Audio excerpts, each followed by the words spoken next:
Charger. இது எல்லாமே double track circuit. So இந்த மாதிரி இடத்துக்கு இந்த மாதிரி மாஸ்பெட் இந்த மாதிரி பெரிய பின் வருதுன்னா அந்த இடத்துல இந்த பம்பு வச்சு யூஸ் பண்ணிகிட்டு இருப்போம். பட் இந்த ஸ்கேலரே இப்போ நான் மாற்ற போகிறேன். இந்த ஸ்கேலர் எடுத்துகிட்டு மாற்றினும் போது இங்கே இருக்க இந்த குட்டி லைன் ஃபுல்லாக எடுக்கணும். ஸோ இதுக்கு என்ன பண்ணோம்னா ஃபஸ்ட்டு நம்ம இந்த லெட்டுக்கு மேலே புது லெட்டை வச்சு நல்லா பேஸ்ட் வச்சு புது லெட்டை அப்ளை பண்ணணும். புது லெட்டை அப்ளை பண்ணிவிட்டு நல்லா ஃபுல்லாக அப்ளை பண்ணிட்ட பிறகு இது பார்த்திங்கன்னா இப்போ இது ஒரு பம்ப் இருக்குது, நம்ம டீசல்ரிங் பம்ப்பு. ஸோ இதுதான் இந்த டீசல்ரிங் பம்ப்பு. இது நல்லா ஹீட் ஆன உடனே இப்படி வச்சு அடிச்சோம்னா போதும், ஃபுல்லாக ட்ரை பண்ணி கொடுத்துரும்.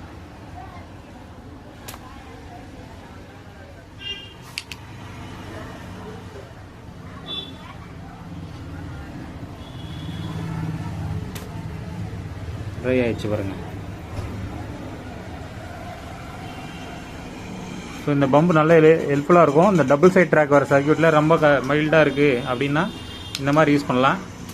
தேங்க்யூ.